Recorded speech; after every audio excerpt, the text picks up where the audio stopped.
Arendoles mūžas ēdammešs, nākotnes ekosistēma. Iedomājieties vietu, kur vēsture satiekas ar dzīvu, elpojošu nākotni. Mēs atrodamies Arendoles mūžā, senā Latgales ainavā, kur blakus staļļu drupām top kas patiesi unikāls. Šeit dzimst Arendoles ēdammešs. Bet kas īsti ir ēdammešs? Tas nav parasts dārzs, kur viss sakārtots taisnās dobēs.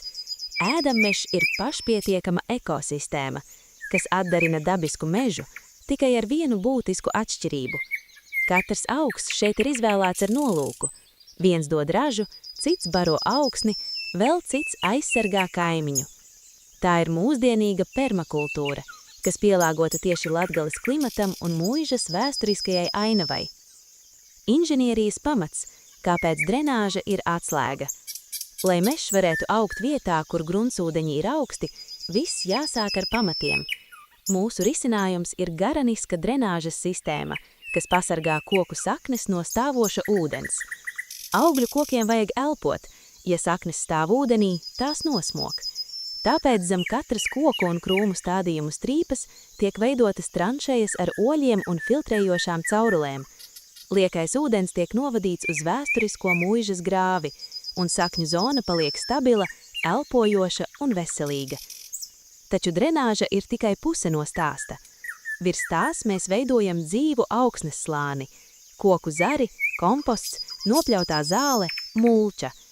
Laikam ejot, šis slānis nosēžas un pārvēršas par porainu, barojošu vidi, kas uztur mitrumu un gaisu ideālā līdzsvarā.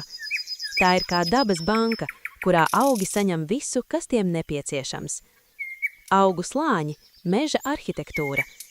Ēdammešs tiek veidots slāņos, gluži kā dabā. Lielie koki, ābeles auksis un antonovka, bumbīres, saldie ķirši. Tie veido meža jumtu. Vidējie krūmi, plūškoki, irbenes, saskatūnes, augi, kas Latgalē jūtas kā mājās. Ogu krūmi, upenes, jāņogas, krūmmellenes, avenes. Zemsede, piparmētas, timjāns, zemenes, akopniks. Tie veido dzīvo mulču, kas aizsargā augsni un uztur mitrumu. Starp stādījumu strīpām ir zāles joslas. Tās nav tikai skaistumam, tās ir mūsu enerģijas resurss. Mēs pļaujam zāli un uzreiz klājam to zem kokiem kā mulču. Tas nozīmē, nav jāravē, mulča nomāc nezāles. Nav jāmēslo, organika sadaloties baro zemi. Nav jālaista, drenāža un mulča saglabā dabisko mitrumu. Šī sistēma strādā pati, ja tai ļauj. Pašpietiekamība un mūžas galds. Ēdammešs ir radīts tā, lai tas būtu gandrīz pašpietiekams.